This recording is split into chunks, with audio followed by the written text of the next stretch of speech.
Hi, welcome to the second installment of reading my physical TBR challenge through audiobooks because I have packed all my books away.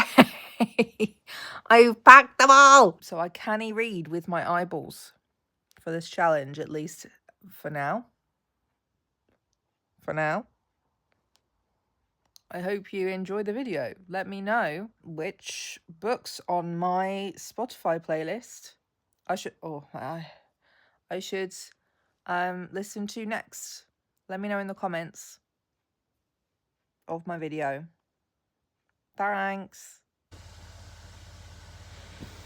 I've been listening to Get a Life, Chloe Brown, with my last 5-ish hours of audiobook time whilst I've been having a migraine just all fucking day. I think I'm starting to feel a bit more alive, and now I'm out of listening hours, so can't continue listening for 16 days or something like that, so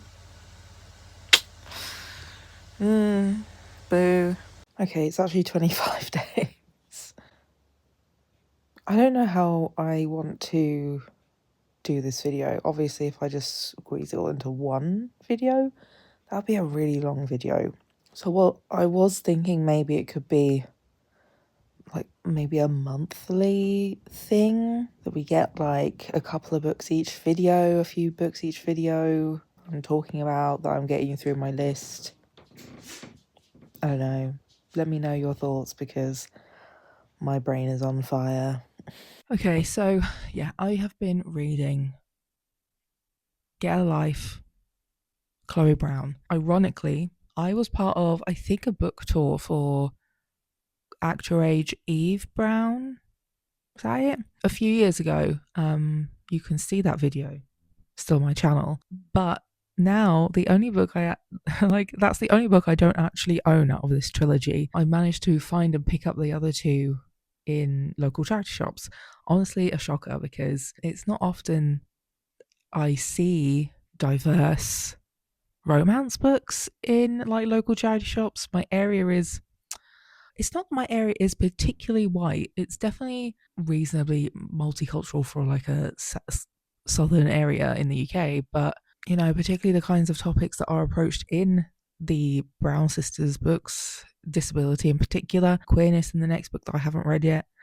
But yeah, it's just a surprise to come across them. So I'm always keeping my eyes out for Actor Age Eve Brown because that was the first one I read of the series and I loved it. I'm reading this one at the moment, Chloe Brown, and she has fibromyalgia, chronic pain stuff. And I can't remember who I spoke to about this early when it was originally coming out. I think I might have a slight idea of who it might have been, but it was so long ago at this point, I don't really know. But I remember somebody telling me that this book was really triggering to them at times because of the aspect of disability representation being too realistic at times. And it's for me, a lot of it has actually been very, very validating. I'm getting a similar feeling to how I felt when I read Actor Age Eve Brown, where I have regular crises about my disabilities, my queerness, my transness making me undateable. Go see that video. And I remember that the Actor Age Eve Brown is about realizing you're autistic and embracing that, and someone who loves you embracing it. And it felt very validating from a chronically single point of view as an autistic person. I think I'm just getting that similar feeling for my physical disabilities and chronic pain with this book. There's a couple of spots that I could see being more triggering to other people, but I don't really feel that way. I don't really feel like it's particularly triggering at all to me. And yeah, it has just been really validating the fact that it has been so honest about some of those aspects. And it hasn't been in massive graphic detail. I think maybe one of the worst bits, but again felt validating to me, was the fact that her ex and all of her friends ditched her after she became sick. And it's yeah, mood. Same bitch. How's it going? Where do I find a man like this guy? Like, the bar is on the floor. Anyway, but yeah, I've run out of audiobook listening time. So I have 25 days to wait. I am about to have a bunch of Libby books come through soon. So I won't have time really for this particular vlog slash project anyway. But I'm really just hoping that my migraines stop being like this, because it's been a rough like week. Yeah, it's been nearly a week since like symptoms started, and it's just not good. I literally did nothing today. I couldn't do anything. I had to lay in bed in the dark all day. And yeah, like I said, I was not fully conscious for the most part. I really had to like sedate myself with gummies and my weed vape. And yeah, covered in ice packs. But yeah, and it's just a busy time at the moment. There's so many things I need to do today, but that will be tomorrow's job, unfortunately. But hopefully I feel better tomorrow, because wow, today sucks. And I missed Pilates. I missed Pilates for the first time. Go watch my Pilates. Oh, go watch my Pilates video, please. Yeah, I've never missed Pilates, even when I felt pretty rough. Like, my migraine is so bad at the moment, and it's worsened by like a lot of the light inside and outside. It's very overcast today, so that does not help either. But anyway, I will see you when my audiobook hours renew. Help. And I'm finally back after 20 odd days waiting for my books to renew. Yeah, so that my hay fever is currently making the inside corner of like my eyes, but like the skin, not inside my eye, really sore and painful. And it's been pretty bad today. Peritonus done fuck all, and so has all of my antihistamines. So it is like a bit past 9 p.m. I've got my beats in, so I'm gonna lay down and put a wet flannel over my eyes whilst I listen to this book for a while. Hell yeah.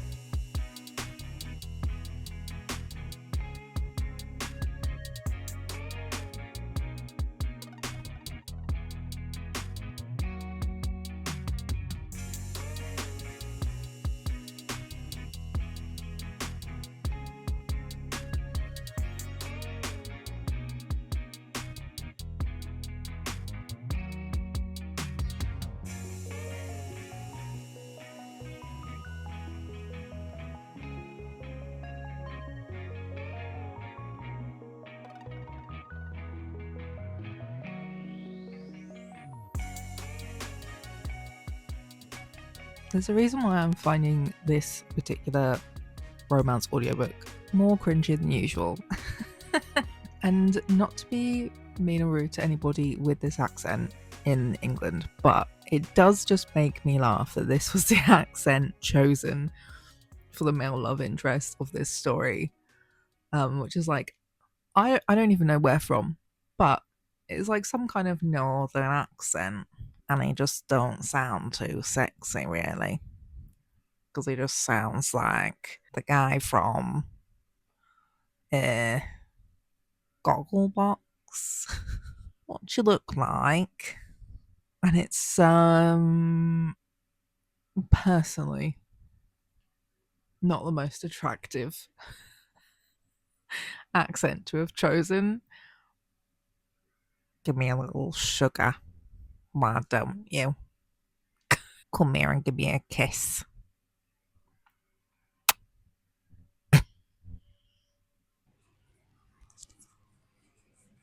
Hi. It's been a minute since I have updated anything to do with my reading my TBR thing. Also, I've had to take off a lot of my bed sheets because I just threw an entire glass of water all over myself and my bed when I woke up this morning. How? I don't know. Don't talk to me. Because I was listening to was it Get a Life, Chloe Brown? Like I was just like in the mood for more of that that series, that vibe. I did decide to go on to read Take a Hint, Danny Brown. However, I'm so pissed when audiobook book series change the fucking narrator. Like the narrator of the first book, was fine. I enjoyed it. It was campy and went along with the vibe of the book. But yeah, they changed to somebody else who I feel like I've heard before. And like I have gotten used to it. Like it is fine, but like I was very unhappy about that. So I think I'm gonna be using up almost all of my hours for the month, having finished Get a Life, Chloe Brown, and Take a Hint, Danny Brown. I think I'll have like the tiniest amount of hours left at the end. But the book that I was told to read from my Spotify playlist is right. Where is it? It was a short book. I think it was like 4 hours. An old uni friend of mine suggested that be my next read, but now I can't remember what it was. Oh, it might have been Abolition Democracy. It's 4.5 hours. So, like, I'm obviously not going to have enough time to finish that entire book with my hours this month, but that is what I will start when I finished Take a Hint, Danny Brown. So, yeah. Also, the first narrator for this series, Adoja Ando. I'm pretty sure I mentioned her in a video but in my like celebrities who support trans rights video, I was like, I just saw a random photo come up of her at a trans rights protest, and like I recognise her, but I couldn't think where I actually knew her from. But also, yeah, she is the narrator of the first Brown Sisters book, which was like, but yeah, so that's kind of where I am at the moment. I wasn't really sure how it was gonna feel about Take a Hint, Danny Brown, because yeah, at the start, I was not keen on Zaf, which is the love interest. I was thinking like he seems like a security guard on a power trip, giving weird vibes, but he has warmed up. I think I am Zaf. Outwardly, a very grumpy, angry man. Inwardly, all of the feelings and trauma, and just a hopeless romantic. Yeah, I actually really loved the romance between the two. This one was a fake dating scenario, and like I feel like a lot with romance novels, you kind of have to have some kind of suspension of reality when you read, because a lot of romance tropes are not very realistic. So, like, obviously, as well, fake dating isn't a particularly not interesting, a particularly realistic plot. But I feel like they did it quite well in this book. That the reason they are fake dating is because they were filmed when he was being absolutely ridiculous and carried Danny out of the building, even though there was no fire or any kind of emergency. It was just a drill.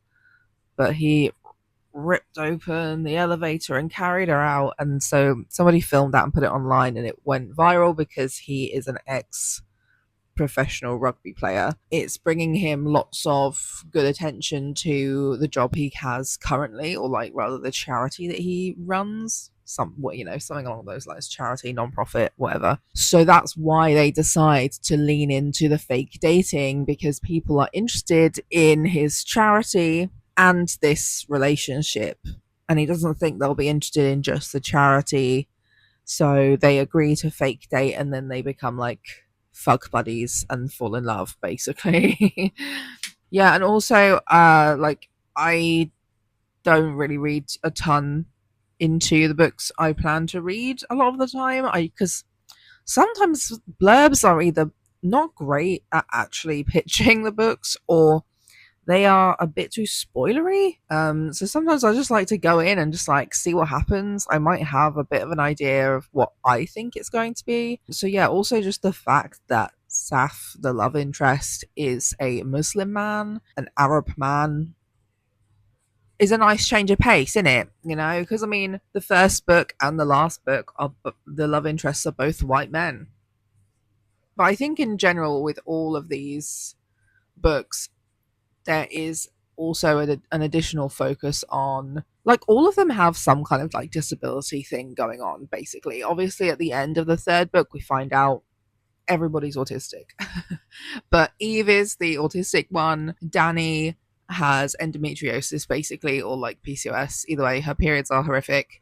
But also, she has a lot of ADHD traits. And then, yeah, Chloe has fibromyalgia and stuff like that. So that, but also they all have elements of like body diversity, I guess. Mainly just in that all of these characters are mid to plus size women. They are fat slash soft slash curvy, and that's like brought up regularly, so you know.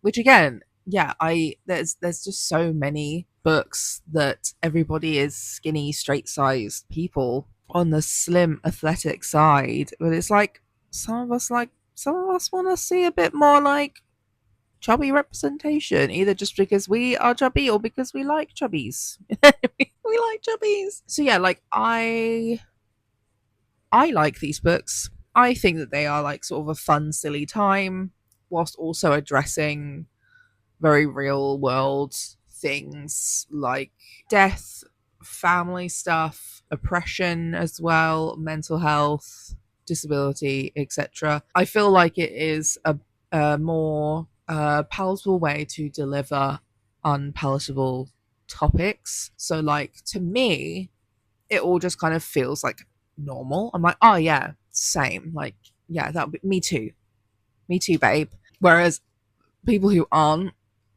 disabled, for example, would be like, oh my god, what the fuck? I never thought of that, you know, like, but to me, it's just like, oh yeah, that sounds about right. Dani is also bisexual, slay, same bitch. I had something else to say, but on that like previous point, but I can't remember what it was now. I haven't read a ton of books that have like chronic illness representation in particular, and I do feel like it is woven in very well. Like, I think I said in one of my clips for Get a Life, Chloe Brown, that I heard people talking about that book and about how triggering it was for them because of the disability aspect. But to me, it was just like nothing. Like, it, so yeah, it very much obviously depends on the person reading it, but I was just like absolutely unfazed by the kind of things that came up and are coming up and have come up. Like, I'm just like, none of it has phased me. I don't think it's particularly graphic, isn't really the right word, but you know, it's not hung onto, it isn't drawn out, it's not laborious. I don't know, like, they're important parts of these stories because a lot of it is also then how the love interest responds. But yeah, like, it just feels like a normal, natural inclusion into these stories rather than like, I'm going to do some disability representation in this one. You know, like, I've read Fourth Wing and it was bad. The disability representation was just like, oh yeah, she's disabled. But halfway through the book you forget, and I just can't be bothered to write her as disabled anymore. So yeah, those are my thoughts at the moment. I have to get ready to go and do things now. Also, my stomach hurts, so anyway, bye. I don't know where my tiny microphone is right now because we keep having to tidy up and get out the house for viewings. So I have tidied it away somewhere and I don't know where. But I have finished Abolition Democracy. Even though it was 4 hours, it felt like it took longer to read. I did end up speeding it up more as well. I think she was quite a slow speaker. So note for the ADHDers slash other people who appreciate things being faster. Sorry, I keep getting bites everywhere. at the moment, and I thought I just found another one on my leg. I think it's just a scab. Oh, look at how shiny I am. I've just done my skincare, so... Anyway, what was I saying? Yeah, I finished Abolition, Democracy. Definitely a good read. I think I understood majority of it, but I don't... So I think it's like a reasonably good intro text. There's not a lot of like big or complex theory kind of words, and there's just a lot in there that I already kind of came to the conclusion of before reading that book, so it just felt validating to me. Like one thing in particular that I love to say a lot, so like this book, I don't know when it was written or when it may have been previously published, but this edition was early 2000s. I think the audiobook was 2005, something like that. So like it's been a long time. It's been at least 20 years since she said this, and yeah, so she basically said that politics has become more convoluted now than ever before, and I think she was talking about the last Bush administration, because it was all about Bushisms and stuff. So I don't know when that was, but like she was referencing his talking about politics, and I double checked what convoluted means, and it means really overly complicated for no fucking reason. Sort of. And yeah, that is one of the big things I've personally been saying since I kind of self-taught UK politics to myself, that and it's things I say to like my family, certain people in my family who felt like that they couldn't, or like politics wasn't for them, voting wasn't for them, etc. I know voting has its own like arguments, so, but and then like other people I've met who have also been a bit like, I just don't really understand politics itself. I'm like, yeah, that's kind of the point. Like, politicians have learned that, you know, people can either educate themselves or educate other people. So they've been making it harder to understand without, you know, like family or business connections or school connections and stuff like that. Like, it's harder to understand politics nowadays because I think especially right now, it works in one way, but the way it's supposed to work is different. So a lot of people either don't believe it's meant to work in this other way, that it's like that's how it's meant to be going because of how they see it going, or the opposite, that people think what is actually happening can't possibly happen because, you know, X says this, law says this, blah blah blah. So yeah, it felt particularly validating to me, but also to like how I feel still about politics. And then yeah, just her final sort of statement really was just like, we all need to be trying.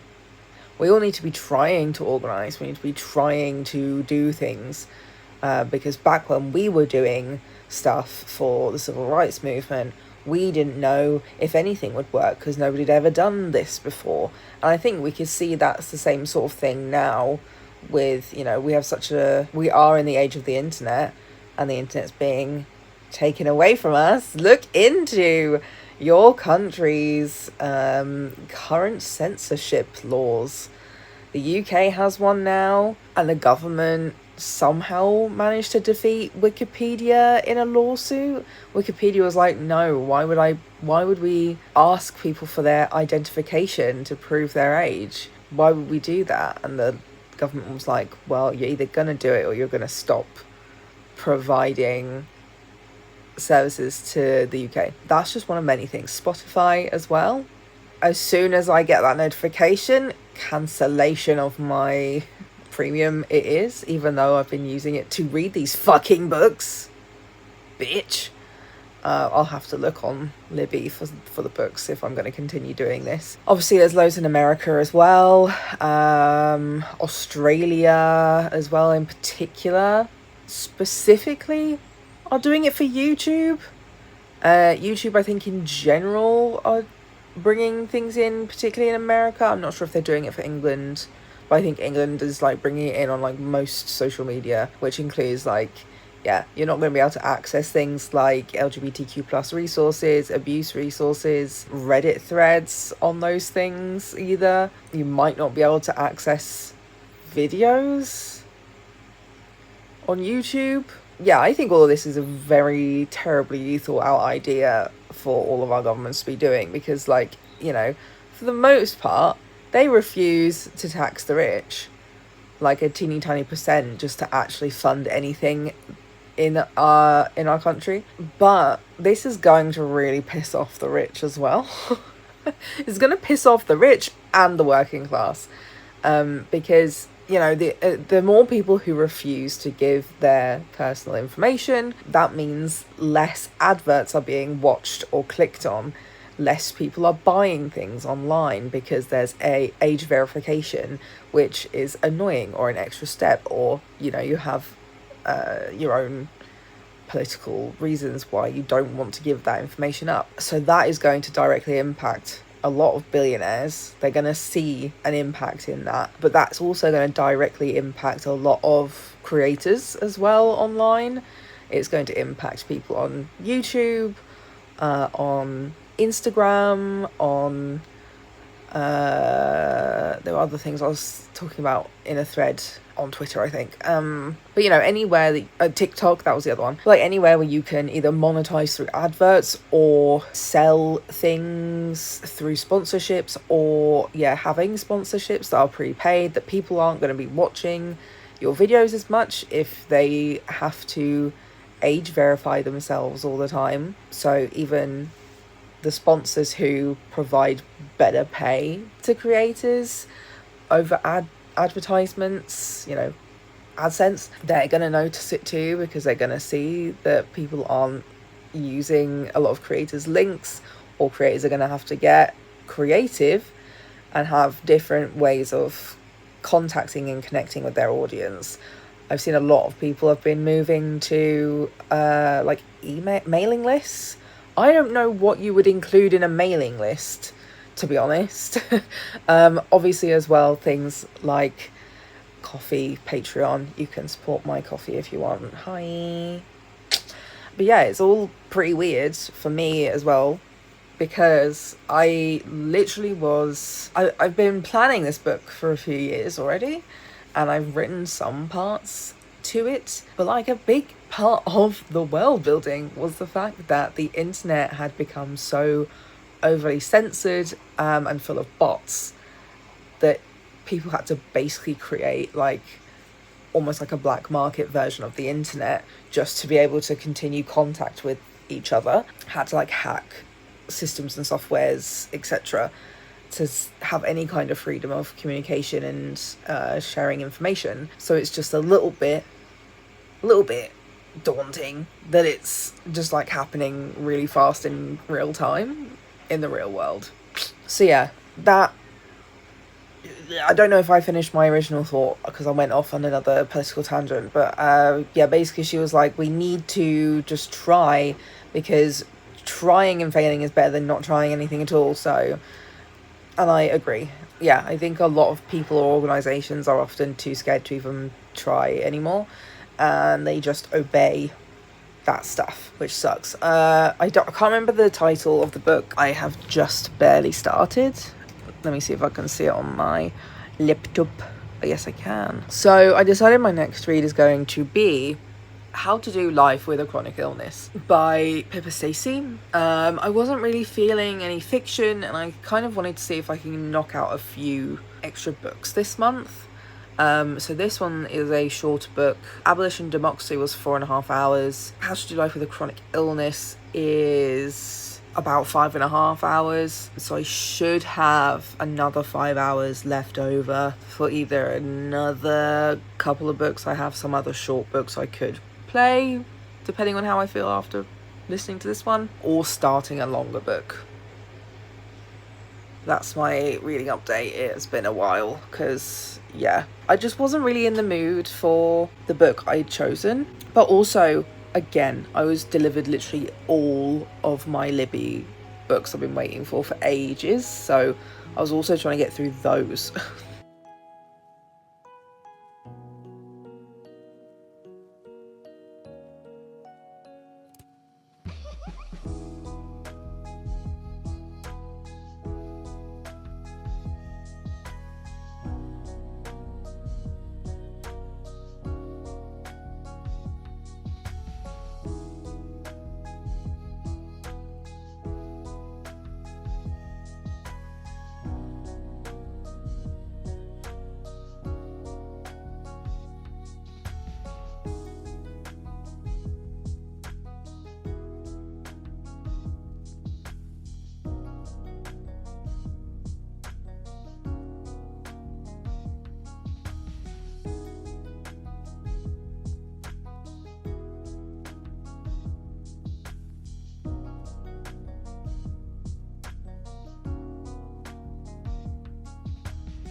Okay, so I finished Doing Life, How to Do Life with a Chronic Illness. Good book for introductory, early diagnosed people, I think. Glad I listened to it. I think maybe the journaling prompts would be useful, so when I've moved and I can get that book, maybe I'll write some journaling prompts, who knows. I still have 5 hours left on Spotify. I was trying to find some of the books on Libby again. Literally found one, and that was They Both Die at the End, in the end. I'm not sure it was what I really fancied listening to next, but it's available, so I've now got it. I've got it on hold, but I've got it for 21 days, and I've got a different book from Libby that I need to listen to as well, and the 5 hours from, like, the remaining 5 hours this month. So I'm gonna go and look through my list. I've removed all the ones I've read / the one I've got on Libby from the playlist now. So yeah, I either want to find something that is at the 5 hours, or I don't know, just something that I'd be interested in carrying on, I guess. I don't know what mood I feel Like, I'm in. This is also the evening I started my Twilight rewatch. That film is absolute jokes.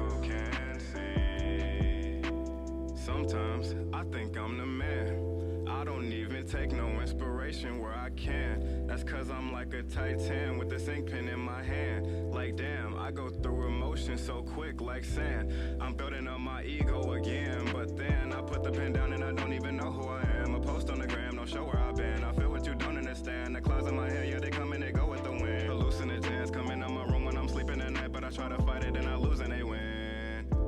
They write on my wall and I don't even know what it's in. Maybe it's Latin, maybe it's French. Either way, I write it down for the win. Couldn't see, but I know it's a hymn. Yeah, so black that I couldn't see a thing. Wonder why they even visited Ting. But I'm thankful for the lyrics, my friend. I'm short circuit and hurting them with my verses. I feel like a beast emerging from cages, cause I'm a hermit. I stay to myself for ages while flying up into rages. Then catatonia dazes, I'm hitting my peaking stages.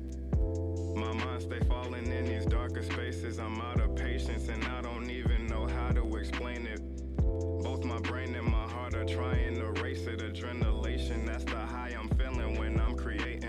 I'm amazing, amazing, amazing. I'm amazing, amazing, amazing.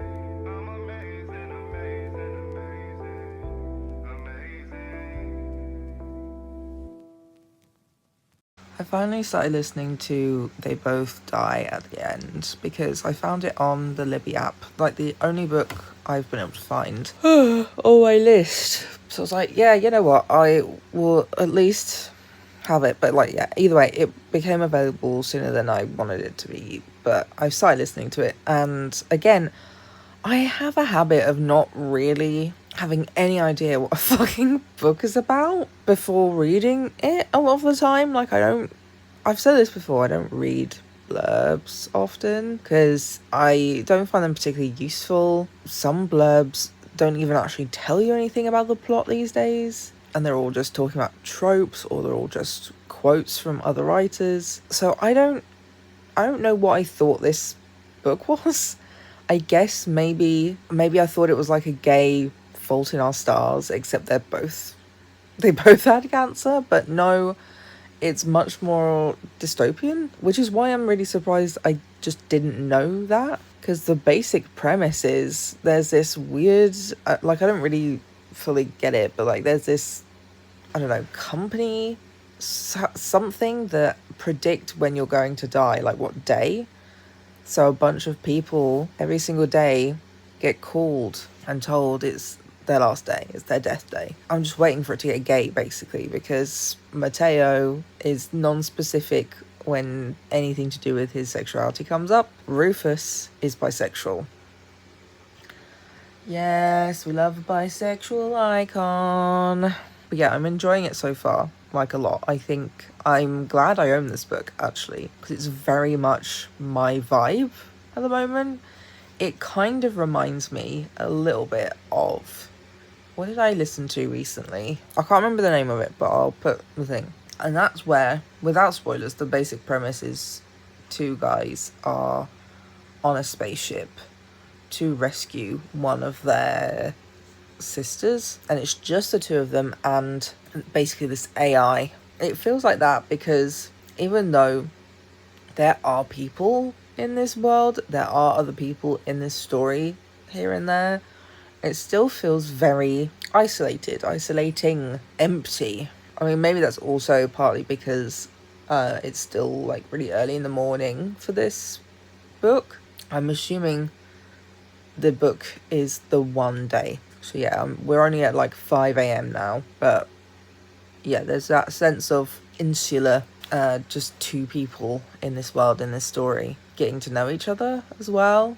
So yeah, I just woke up really fucking early again, feeling ill, so I was just listening to it whilst hoping maybe I would pass away again, but no. Okay, I've used up my Spotify time again for this month. I decided to just pick a really random book that's been on my shelf for ages. My friend sent me this book ages ago, being like, the only part of the premise that reminds me of us is the blogging thing, because me and my friend met via both of us being bloggers for a while, and it's just such a it really is the most random story by an author that I've never heard of, I don't think. And it's very funny because me and my friend are both asexual, and this is a very sexual book.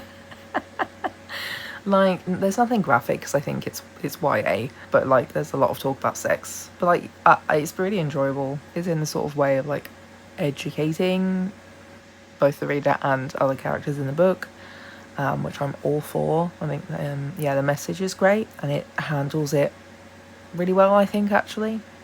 It's called Jack of Hearts and Other Parts by L.C. Rosen. So I'm most of the way through this now, I think, like around 60 to 70%. So I'll carry on listening to that when my hours renew in a few days. I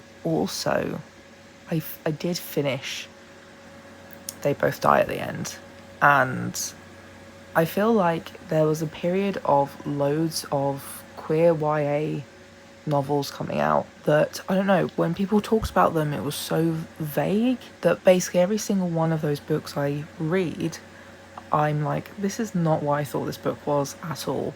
Because when they were being published and when they were being talked about most, nobody was really talking about the plot. They were, I guess mostly talking about the gay part, or at least referencing the gay part, because I did not know how dystopian this book was. Like, I just did not realise this was basically a dystopian fiction, which is what I sort of started to get the understanding of when I did my last clip for this video. Yeah, it's definitely a book I'm keeping.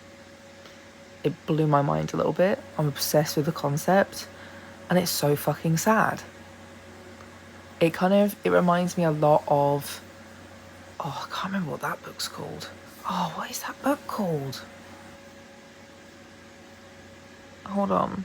The Sun Is Also a Star. It reminds me of that because it's encapsulated in 24 hours and kind of has like a little bit of a sad ending. And also, as I was trying to find that book in particular, it reminded me of Glitterland a little. No, that was a different book. Why am I doing it? My brain hurts. So yeah, this book reminds me of that book that I've just said and already forgotten what it's called. But also, like, as well, the thing that's familiar between the two is that I think they're both in New York for one as well. So there is this feeling of a whole world going on around them, but also the only thing that's important is what's happening between the two of them, or that they are doing. And I think as well, both of the books are not inherently romantic at first, but then they kind of get there eventually, where you're like, ta-da, and like, you know, the ending as well. That's the other thing, because that other book, you know that she's going to be deported in 12 hours, and in this book you know that the two boys are going to die sometime within the next 24 hours. And I mean, also as well, when you read books like this, you're like, well, I know that you guys are going to die near the end of the books. But also something, as I was looking for that, Glitterland actually kind of is familiar to Jack of Hearts and Other Parts, because the main character of Jack and Hearts and Other Parts feels very similar / familiar to the love interest of Glitterland, just the American version. So yeah, like, I am definitely reading some bangers at the moment. I'm pleased that these are books I've picked up by accident and how I'm actually really enjoying. Yeah, I don't know what I'm reading next after I finish Jack of Hearts and Other Parts, because yeah, some of the books are just so academic and non-fictiony that I'm not really looking forward to that, you know? I just don't wanna. I don't wanna. I have found a few more books from my owned list. This is a thing as well, is that I don't think I have the full complete list of all the books I own because I have packed them away and I deleted the photos I was using to search for book titles. So I'm mainly focusing on what is in that Spotify playlist slash was in the Spotify playlist. But I have found a few, I think, Virginia Woolf ones. Weirdly, there's like no F. Scott Fitzgerald, fucking hell, F. Scott Fitzgerald books besides The Great Gatsby. I am signed up to 4 libraries, and none of them have anything besides The Great Gatsby on audiobooks. So I don't know. There's a couple of libraries I have been meaning to sign up to and just haven't gotten around to because generally my life is crazy. My life is hell right now. Right now. Am I hungry? I don't want to be hungry. So much work making food. So yeah, like I don't know. I don't know whether to start any of those books or maybe leave it till a bit later on as like a Libby only vlog. I know I've already listened to one of those books on Libby. They both die at the end. I don't know whether to like just incorporate Libby ones in as and when I can because I only have 15 hours a month on Spotify, or just to leave it because I'm still trying to find a Spotify replacement that also has books that isn't Amazon. I haven't found a good replacement, unfortunately. It's really annoying. Like, yeah, there's a lot of good or like reasonably okay replacements for the music and podcast side of things, but a lot of people recommend Apple, which I'm pretty sure are not much slash if any better. And also, if you are doing boycotts as well for like the Congolese people, because they are the ones mainly being affected by our constant need for brand new electronics because they are being forced to mine, is it lithium, which goes in batteries?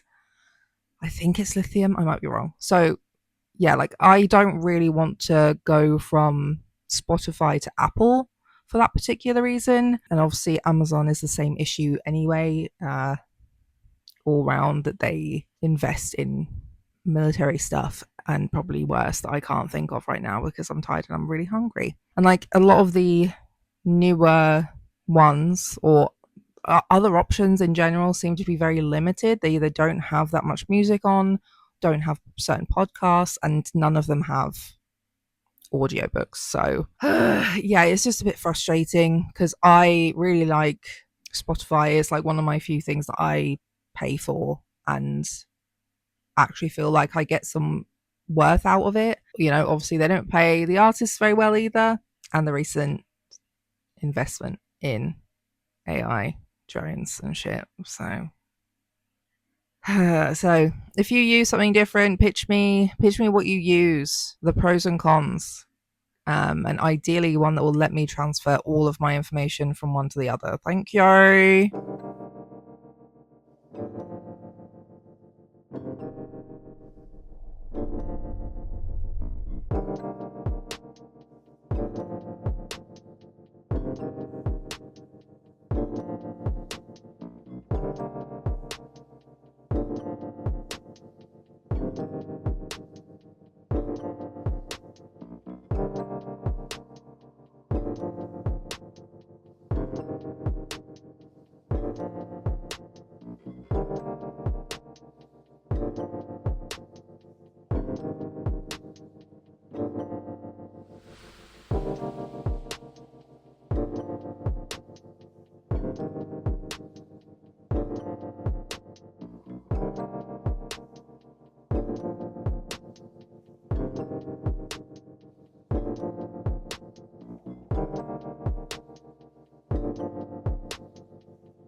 We got an offer on the house. Still waiting on like a betting offer war though on the house, but I'll take it as is for the moment. We'll have the rest on pause. In the meantime, you know, just any kind of extra money coming the same way as my family. We are actually very rich and plentiful now. I'm still trying to manifest things I and my family need. Seeing if any of it still actually works every time I put it in a video. You know, manifesting, yeah, we found the perfect house. We found the perfect house. We've found the perfect house. Yeah, they've accepted our offer. It's amazing. That's it from me this week. Yeah, don't forget to like, comment, subscribe. Go watch another video. Go watch part 1. Or go watch, I just keep plugging this video because I just think it's so funny. Go watch my recap of My Life with the Walter Boys season 1, because that used to be a book. That was once upon a time a book. That was also once upon a time fan fiction. It was written on fucking Wattpad. Why am I not surprised? I used to read so much fan fiction as a teenager. You cannot fool me. You cannot fool me into thinking that these published books are anything but some crappy fan fiction that some white lady wrote, probably. I think we don't all have equal opportunities in publishing. Anyway, yeah, go watch that video, support the channel, or you could just play this one again. That will also work for me. I don't really care that much. That's it from me this week, and I'll see you next week. Bye.